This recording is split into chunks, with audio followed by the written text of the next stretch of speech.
Alô, pessoal. Hoje a gente vai dar continuidade às oficinas de redação. São para os alunos que praticam em um turno diferente as oficinas de redação Enem.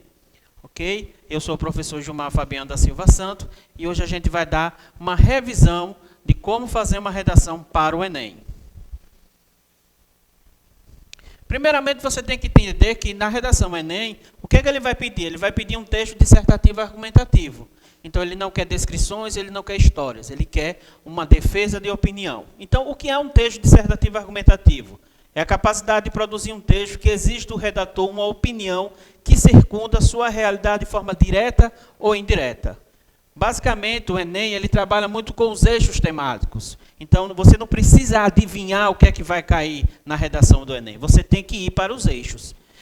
Quase 80% do eixo mais solicitado são os de eixos sociais. Claro que os outros já caíram em algum momento dos seus 20 anos de Enem. Então, eixos políticos, ele vai abordar questões sobre segurança, saúde, infraestrutura, educação. Pensar a política como políticas públicas. Então, políticas públicas para a segurança, políticas públicas para a saúde. Então, o aluno tem que ter essa dimensão. Segundo, fatores econômicos. Então, sustentabilidade, que está muito em voga hoje, agronegócio, rendas em comunidades. Ok? Questões ambientais. Já foi abordado uma vez sobre a floresta amazônica. É pouco abordado. Mas aí você tem questões sobre floresta, distribuição de água no Brasil, a relação do homem, natureza e renda, que a gente vê isso em favelas, construção de áreas verdes, certo? Você vai ver isso nas questões ambientais. E questões sociais, que é a maior predominância da redação Enem, você tem questões sobre violência, violência contra a mulher, violência contra idoso, violência a grupos vulneráveis, contra o negro, desigualdade social, questões de gênero, sexualidade e, atualmente, o mundo digital.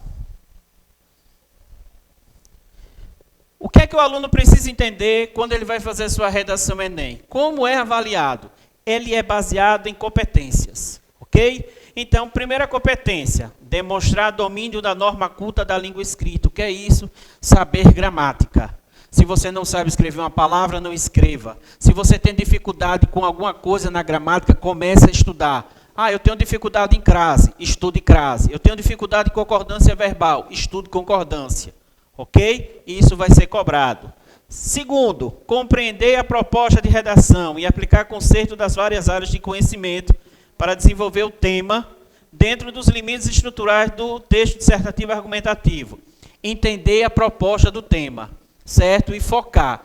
O que é importante para você não errar nessa competência? Ler os textos motivadores. Eles é que vão nortear a sua redação. Terceiro, selecionar, relacionar, organizar, interpretar informações. Então, é a estrutura da redação em si. Introdução, desenvolvimento e conclusão. Ok? Quarta competência, ela está atrelada à competência 1. Demonstrar conhecimento dos mecanismos linguísticos. Basicamente, o que é isso? Coesão e coerência. Você tem que escrever de forma coesa e coerente. E a quinta competência, que ela é avaliada de forma isolada. Observe, a competência 1 ela é atrelada à competência 4. A competência 2 é atrelada à competência 3. Mas a competência 5 é o quê?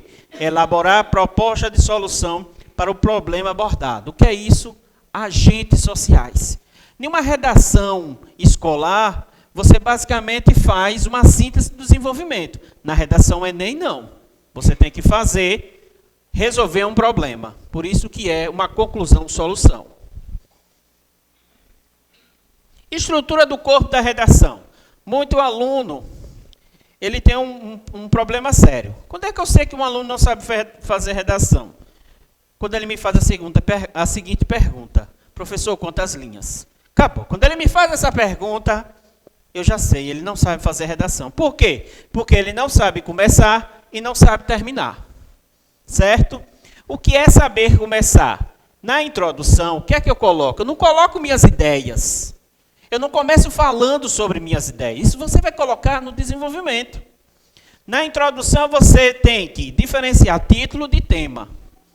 Certo? A gente vai ver isso quando eu colocar um tema lá.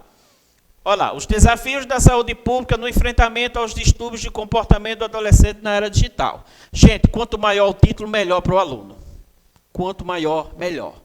Então, você tem que entender, todo enunciado é um título. Então, isso aqui é um título. Agora, qual é a parte principal? Distúrbios de comportamento. Como é que eu vou entender isso? Quando eu começar a ler os textos motivadores, e em cada texto ele começar a falar dos distúrbios de comportamento. Certo? Às vezes ele pode estar falando do adolescente também. E eu tenho que ver minhas palavras-chave. Então, eu tenho que pegar essas palavras-chave do meu título. Então, quais são as palavras mais importantes? Desafios, enfrentamento, adolescente, era digital. Essas palavras deverão entrar no seu texto. Ok? Explique o tema com suas palavras. Gente, você só tem 17 anos. Você não tem 25, 30 anos. Não está na universidade. Ele não está avaliando o seu poder de argumentação. Você não está concorrendo com outra pessoa. Você não está em um concurso de redação. Você está fazendo uma redação para entrar em uma universidade. Então, seja o mais simples possível. Elabore uma hipótese, posicionamento. Cuidado. Cuidado com isso. Porque tem alguns temas, por exemplo, se você pegar um tema sobre o aborto, aí você é a favor do aborto, mas o título está dizendo para você ser contra. Então, esse posicionamento que ele fala aqui, você tem que entender o título. Porque senão vai incorrer no que a gente chama de fuga ao tema. Ok? E, por fim, faça uma pergunta. Professor, sou obrigado a fazer uma pergunta? Você é obrigado a fazer a pergunta. Por quê? Porque lá na conclusão, quando a gente vai ver daqui a pouco, você vai ter que apresentar uma conclusão-solução. Não existe solução sem problema. Pode existir problema sem solução. Agora, nunca vai existir solução sem problema. E como é que você gera um problema? Fazendo uma pergunta. Então, na sua introdução, basicamente, tem que ter isso. Fale sobre o tema, elabore uma hipótese, olhando para o seu título e faça uma pergunta. E aí você iniciou sua redação. Desenvolvimento. Você não elaborou uma hipótese, um posicionamento. Explique para mim. Explique isso que você quis dizer. Certo? Se você tem outros, exemplificação. Então, você pode trazer um argumento de exemplificação. Trazer exemplos próximos da sua realidade. Não tem problema nenhum de você colocar na sua redação que você vê que na sua vizinhança acontece determinado fenômeno social. Certo? Isso aqui tem que entrar. Muito aluno tem um problema sério de fazer redação. Aí faz a redação toda bonitinha. E não coloca o teórico. O teórico é muito importante. Onde é que você vai aprender os teóricos? Sociologia, filosofia, história, geografia. Certo? Então, coloque um argumento de autoridade. Platão, Aristóteles, Sócrates, Weber, Kant. Coloque esses caras. Comece a anotar a frase desses caras. Ok? Você pode negar, eu não aconselho. Negar para chegar ao absurdo é um aluno muito bem, que tem uma desenvoltura muito grande no poder de argumentar. Eu prefiro explicar do que negar. Você pode comparar situações, países, modelos econômicos, ou fazer uma alusão histórica também. Enriquece muito sua redação no seu desenvolvimento. E, por fim, desculpe. Alguns argumentos que você deve evitar. E muita gente fala, né, escreve e não está entendendo. Então, são o que a gente chama de argumentos falaciosos. Então, por exemplo, um argumento a partir das consequências. Se Deus não existe, então tudo é permitido. Não. Isso aqui não pode ser consequência disso. Isso aí é uma falácia, certo? Não quer dizer que seja uma mentira, é uma falácia. Você está dizendo para me enganar. Então, muito cuidado que o avaliador ele pode pensar, ele está usando isso aqui como consequência disso. Não. Se Deus não existisse, muitas coisas poderiam ser não permitidas também. Então, muito cuidado. Falácia do espantalho. Depreciar as qualidades de alguém. Não é porque você não gosta de alguém que você vai depreciar. Cuidado com essa ideia de depreciar alguém. apelo à autoridade irrelevante. O que é isso? Cientistas americanos provaram que cogumelo cura o câncer. E quem são esses cientistas? Quem são essas autoridades? Eu não sei quem são. Então seja mais específico, certo? Falso dilema. Se colocar em duas posições, escolher uma. Se você não é A, você é B. Se você não é B, você é A. Não. Eu posso ser C, eu posso ser D, eu posso ser E, eu posso ser nenhum dos dois, eu posso ser os dois. Então não se coloque nessa posição. Causa questionável, certo? Generalização. Todo político é corrupto. Não. Cuidado com generalização. Nem todo político é corrupto, certo? E nem todo professor é sábio. Então, muito cuidado com essas falácias. Afirmação do consequente, né? Se A, então C, A, portanto C. Quando você vai fazer texto, isso fica muito complicado. Evite isso. Bola de neve. Você começa... É o que a gente chama em redação de encher linguiça. Você começa a falar e vai enrolando. E aquilo vai virando uma bola de neve. Você não fala nada, não coloca seus argumentos, e o texto fica enorme e acaba as 30 linhas. Raciocínio circular. Você começa com um ponto e volta para o mesmo ponto. Então, muito cuidado com esses argumentos falaciosos na sua redação Enem. Conclusão. Inicie com conectivos de conclusão. Portanto, logo, sendo assim, certo?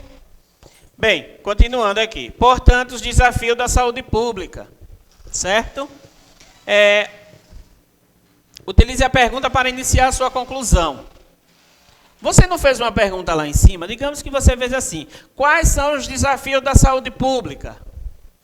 E aí, como é que você vai iniciar o seu último parágrafo? Portanto, os desafios da saúde pública.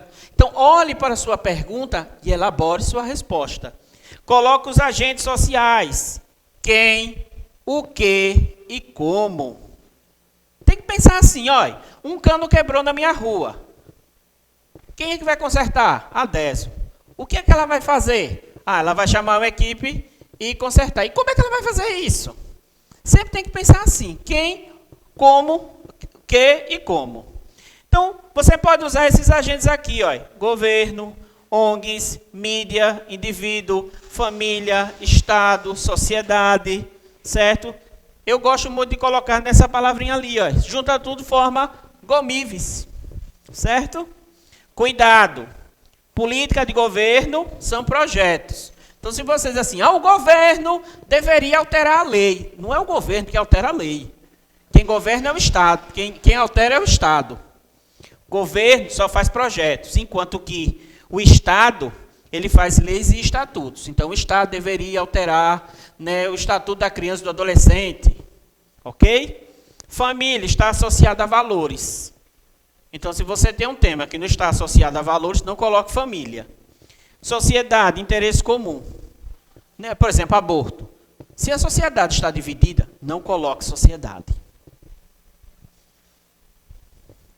Cuidados. Escrever sempre em primeira pessoa. Evite escrever em primeira pessoa. Não quer dizer que esteja errado. Mas se você quiser tirar nota 1000, priorize escrever em terceira pessoa. Não use gírias, hinos, passagens bíblicas e termos obscenos. Isso aí configura como 0. Certo?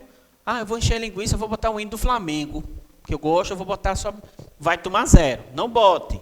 Gírias, pode não tomar 0, mas ele vai diminuir sua nota, certo? Termos obscenos e algumas vezes desenho. Use o espaçamento dos parágrafos e alinhamento do texto. É o que a gente chama de estética textual. Quando você fizer, use a falange do dedo ou 2 dedinhos para começar o seu parágrafo. Não comece da ponta. Boa pontuação e acentuação gráfica. Gente, sabe usar vírgula, ponto, ponto e vírgula. Sabe acentuar as palavras. Tem palavras que quando você não acentua, vira outro termo. Então, muito cuidado. Use palavras conhecidas. Gente, você só tem 17 anos. Então, não vai usar vilipendiar, né? Inexorável. Não, use palavras próximas da sua realidade. Temos aí. Tem um tema, você lê o seu texto motivador.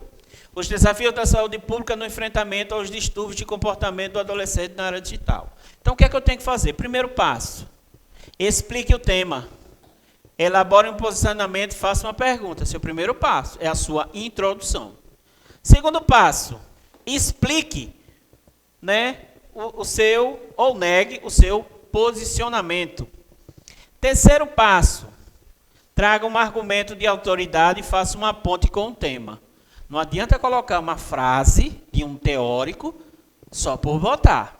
Cuidado, tem muita gente que pega o teórico e bota no final do parágrafo. Eu não aconselho. Coloque, né? Segundo Kant, o homem é aquilo que a educação faz dele. Coloca todo naquelas regras de pontuação, né? 2 pontos, abre aspas, vírgula, logo. E aí você faz a ponte com a frase. Tem muita gente que primeiro fala para depois botar. Isso pode confundir o avaliador e ele baixar a sua nota. Quarto passo, traga um argumento. Ou eu gosto mais de exemplos, principalmente por causa da realidade do aluno. Mas você pode trazer uma alusão histórica, pode ir lá na história. Por exemplo, falar sobre racismo. E aí você vai lá no século XVI, XVII, falar sobre escravidão, certo? Sobre navio negreiro. Quinto passo, conclusão. Use a pergunta para iniciar, certo? Que você criou. Use o portanto, evite mais, porém, todavia, entretanto, que aí vai enfraquecer a sua conclusão. Use os agentes sociais. Faça uma redação digitada com 350 palavras, certo? E mande para este e-mail que eu vou corrigir e retornar a você, para que você saiba como é que você está fazendo.